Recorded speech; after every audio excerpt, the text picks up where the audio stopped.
who is a former CIA analyst and author at Sonar21.com, son of the New American Revolution on Substack, and always man on the spot with connections everywhere. Larry, welcome back to the show.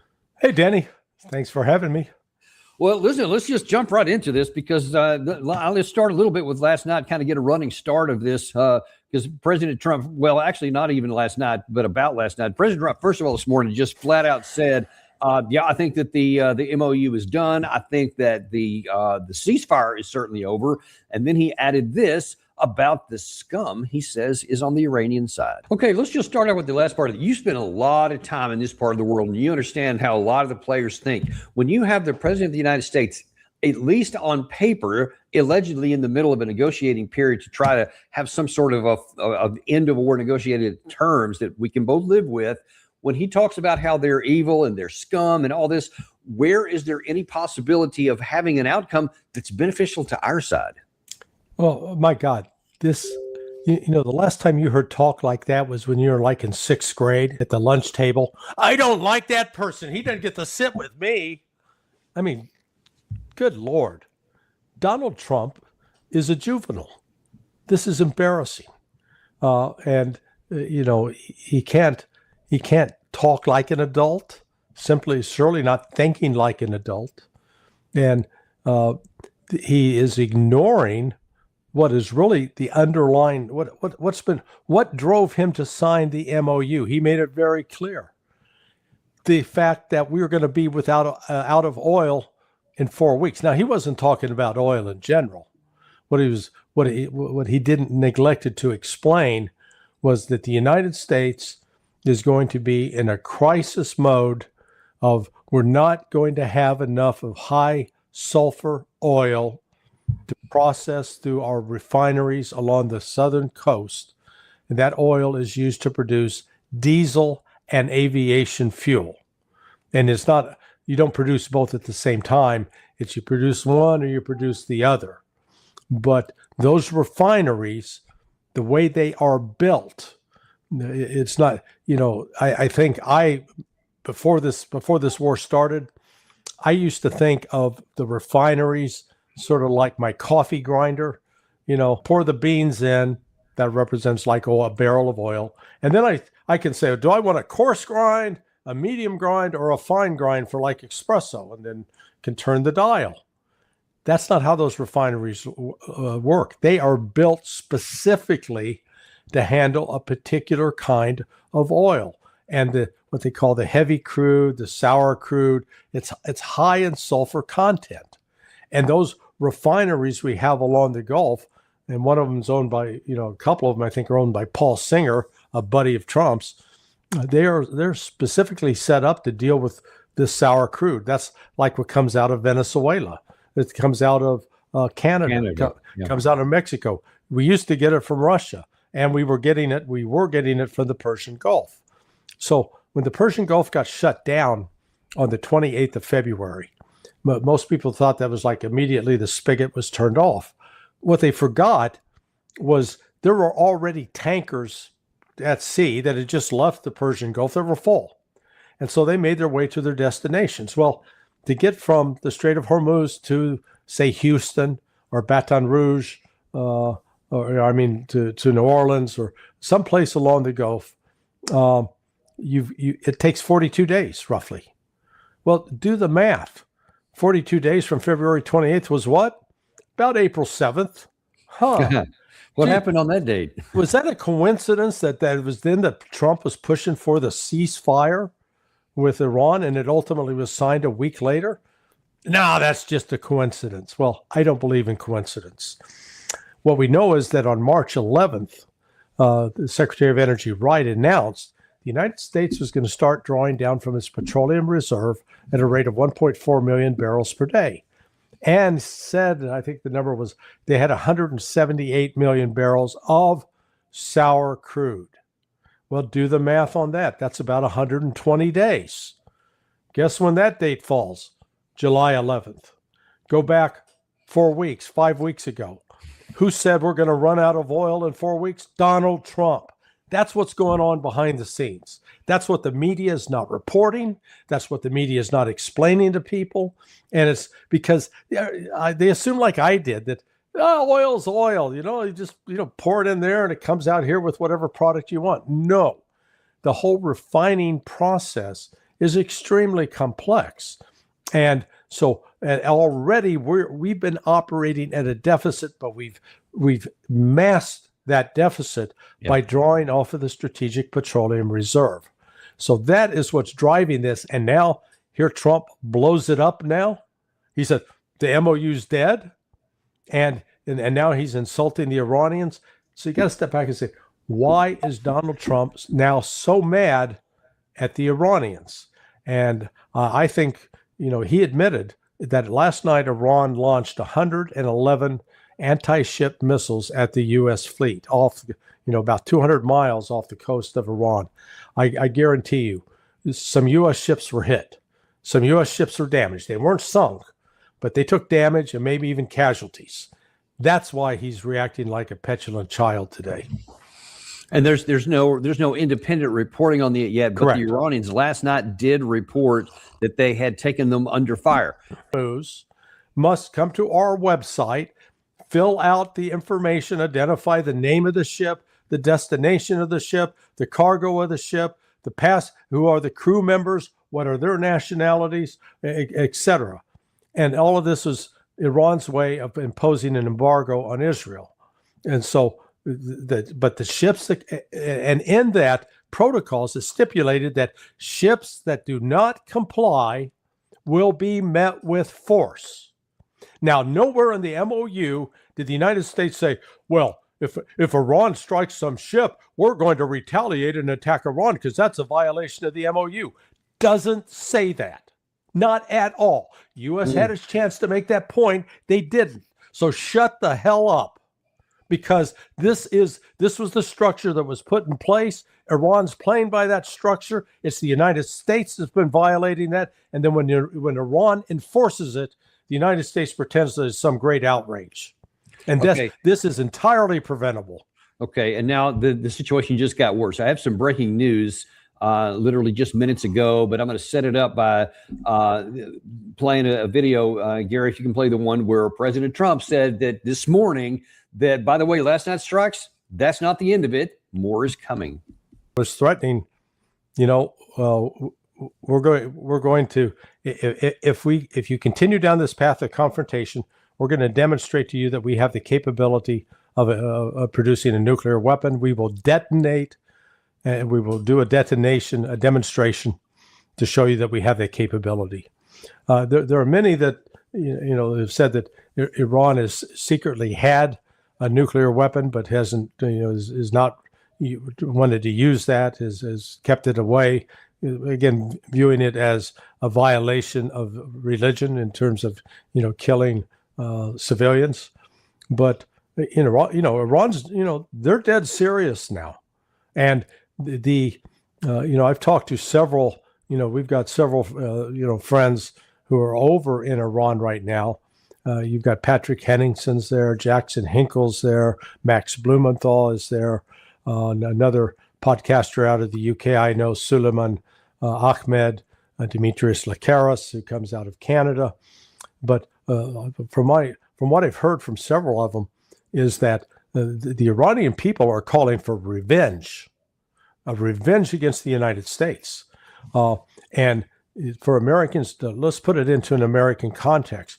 Remember many people are not, yesterday, it was about 4 to 5 million. Then Najaf today, you got 4 million. And Mashhad will be the last stop where the Ayatollah will be interred along with his family members. And that's tomorrow. And, Danny, I can't emphasize enough. We've not seen anything like this in history. In the modern, going back 2,000 years, we have never seen this kind of funeral procession and reaction from a country.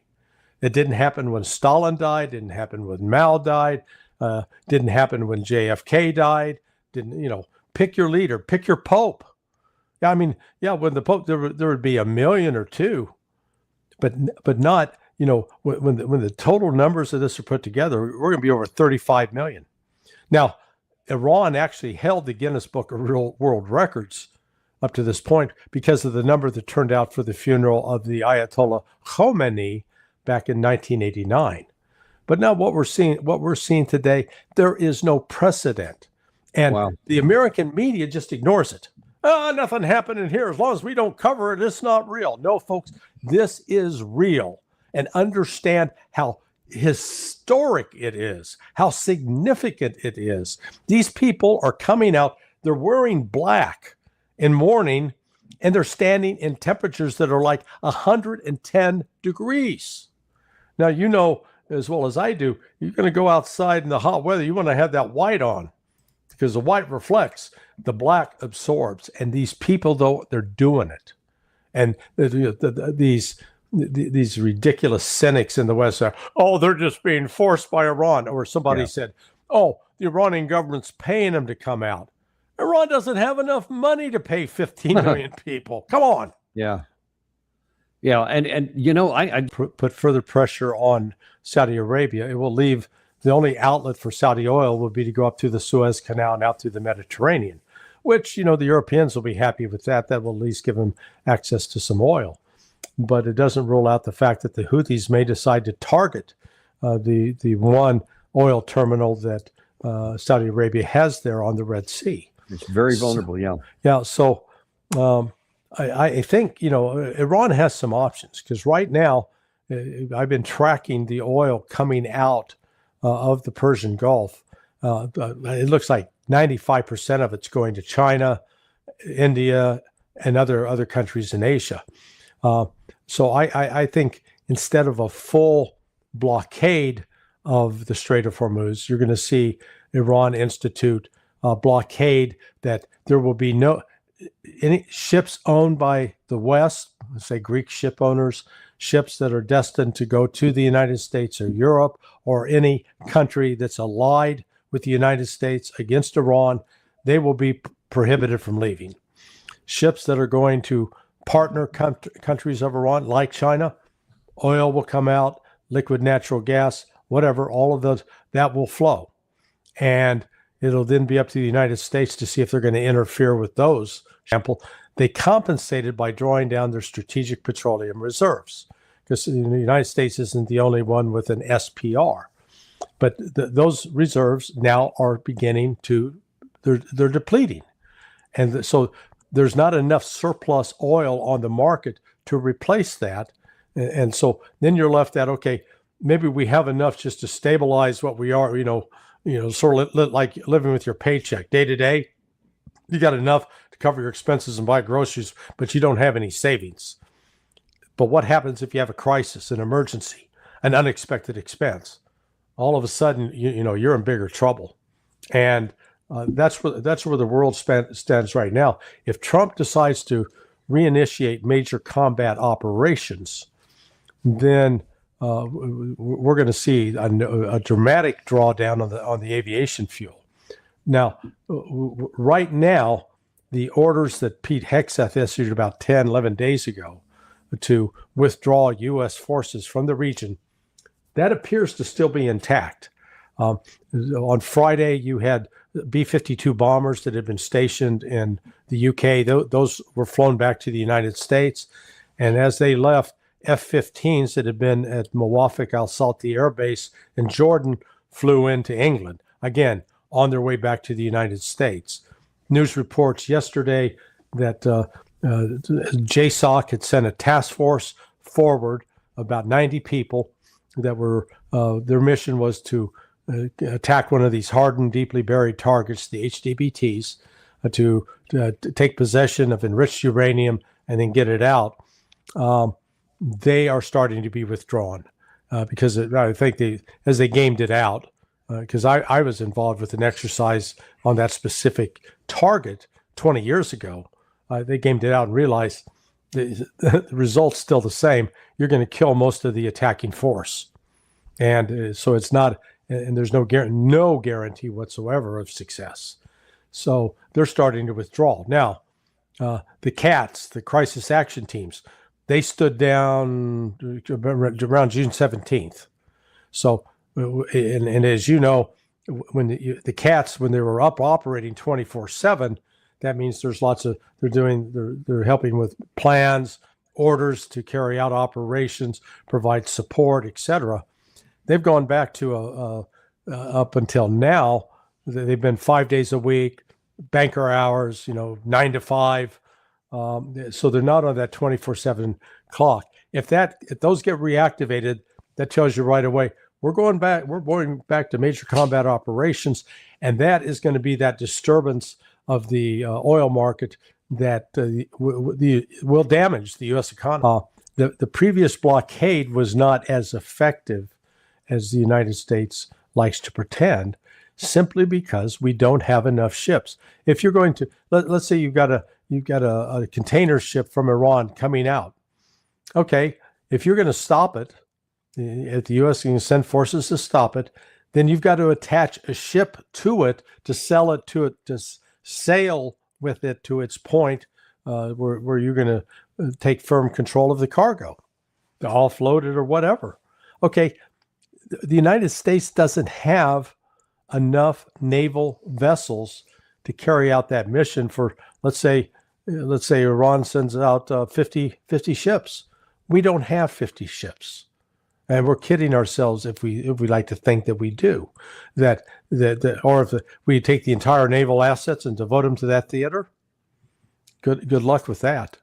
So again, this is an example where Trump and Hegseth, they're talking out of their rear ends.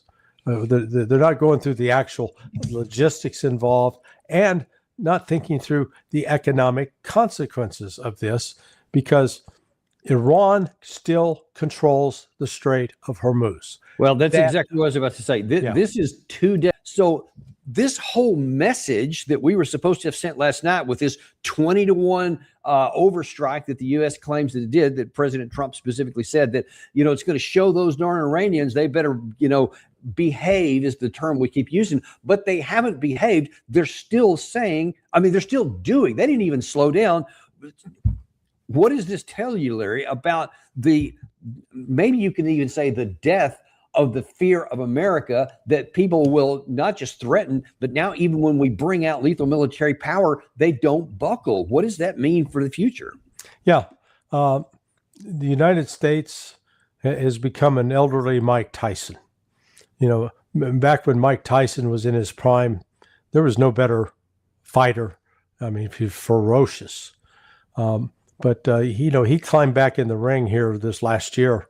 And, he's a 60-year-old man. He's still very fit, and could probably beat up the average person on the street. But he lost that boxing match.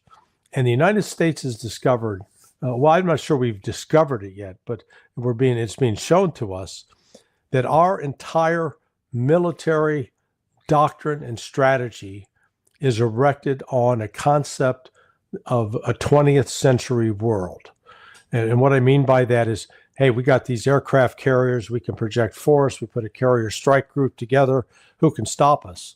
Well, now Iran can, the Houthis can, because they have hypersonic missiles, or they have anti-ship missiles that we can't defend against. So all of a sudden, what was the ability to project that force, naval force, that was, easy to do in the 1980s and even the 1990s, you can't do it now.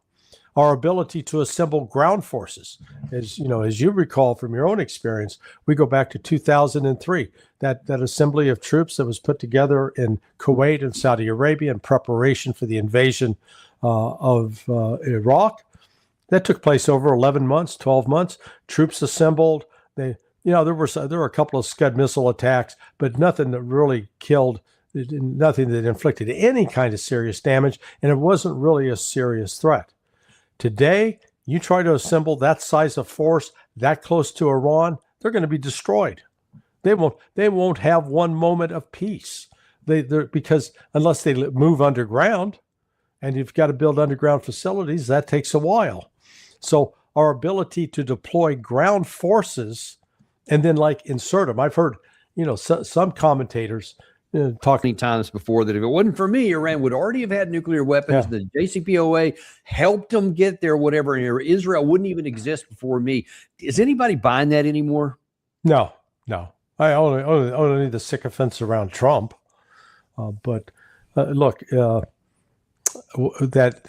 the announcement you played earlier from Iran, I think what this means is Iran is going to say, okay, no, the only way we can fully defend ourselves from Western aggression, we're going to have a nuclear device, and that's the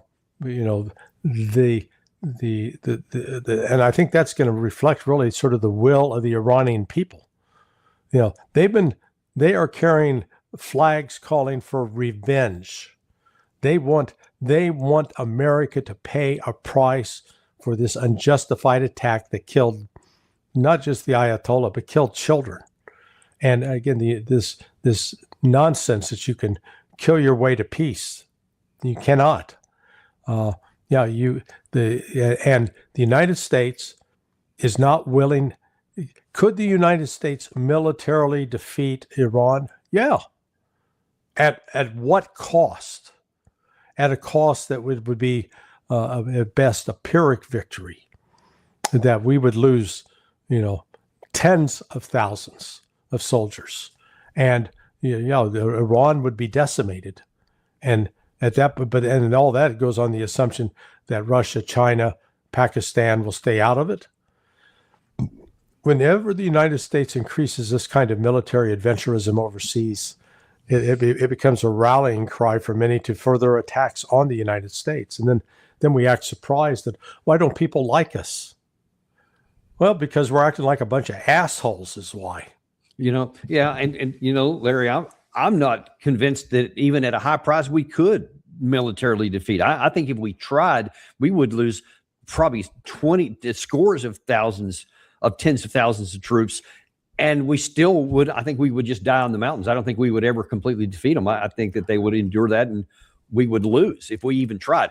But here's a couple of problems with that. Let me play another thing that President Trump said prior to this one here, because this again illustrates that I fear that he still does not recognize that there are limits to power, as he's talking about maybe like we're going to do, and we're going to take the oil, actually most that we even have on our channel here.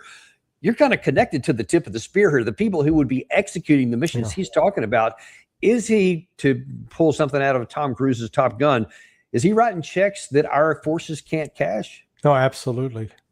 Look, because right now in particular, it's pizza oven hot in the Persian Gulf, and they're particularly on the Gulf itself. And so if how many troops will it take to secure Karg Island? Number one, come up with that number. Then you got to figure out how the hell do you get them there? You're not going to transport them by boats because the boats could be hit with drones, with short-range ballistic missiles. So you've got a problem with, number one, how you get the troops there, even if you say, well, we're going to fly them in. Okay, fly them in, what, a C-130? Have them jump? That's a maximum, I think, of 90 combat soldiers. It takes a hell of a number of flights to get them in there, and those flights will be vulnerable to air defense from Iran. But let's see you get them on the ground. How do you keep them resupplied, especially with water? Because in that 120 degree temperature, I don't care how many damn push-ups you can do. I don't care if you're the best Navy SEAL in the world or the best Delta Force operator in the world. Those guys they need water. They're human beings. The body has to have the water. And so much less food, ammunition, continue to resupply in the face that you've got any kind of opposition on the ground, and then cover, because they're going to get rained on with drones and ballistic missiles. Now, God, I hate stupidity. And Donald Trump's demonstrating a level of stupidity that's just shocking. And unfortunately, he's surrounded by people that are stupider than he is. Okay, I'm sorry, I have to interrupt right here to add to your concerns here, and there's a couple of things I want to show you that are more disturbing to me than may meet the eye. just on the surface of what you just said there's obviously a lot to take in there, but I want you to talk about the implications of this. So, for example, one of the questions, this is a short little clip here. President Trump was asked, are we going to put boots on the ground? And at first he kind of says no, but then he caveats it.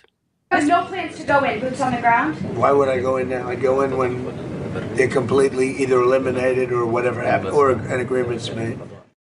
So he's still thinking that, yeah, I mean, as soon as we get everything done that I want, then I'll send the boots in on the ground, and then we'll take care of the reprocessed material or whatever he's wanting.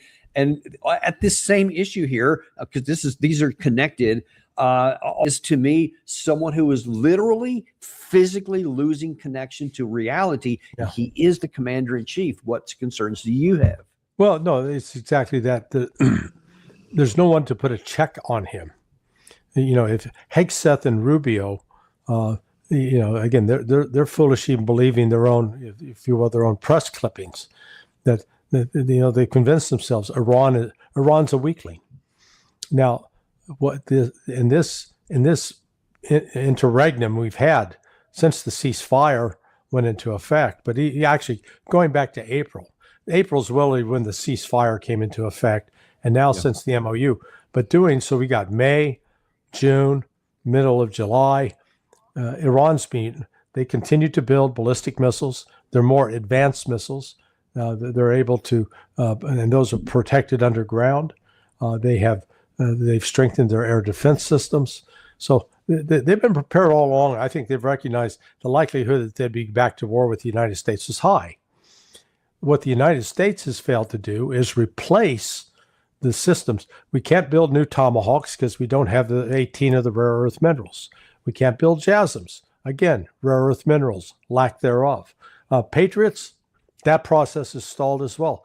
Hell, we can't even put radars in the nose cones of the F-35s. Of the F-35s. It's crazy. So we've got a completely broken logistics system on the U.S. side in terms of being able to re-equip units with what we were saying are critical essential weapons. And the only option for the United States in this is a negotiated settlement with Iran. And Iran, up to this point, has been willing to negotiate. I think that's dead now. I think Iran has now realized that Trump is agreement incapable. That's what Lavrov has said about the United States. And I think Iran's coming around to the view, like the Russians, that, you can't make a deal with the United States. Well, you don't have to assume that. Here is Moshe Rezai, who is the senior military advisor to the supreme leader, who said this. Problems that we have, though, because if it was just this one issue, we would have major red flag concerns, but it's not the only one. And there are, unfortunately, some more red flags I need to wave around with the Russia-Ukraine war. And so let me just pick up a couple of things here. There was one exchange with President Trump and Marco Rubio where the discussion was about these long-range strikes that Ukraine is doing into Russia.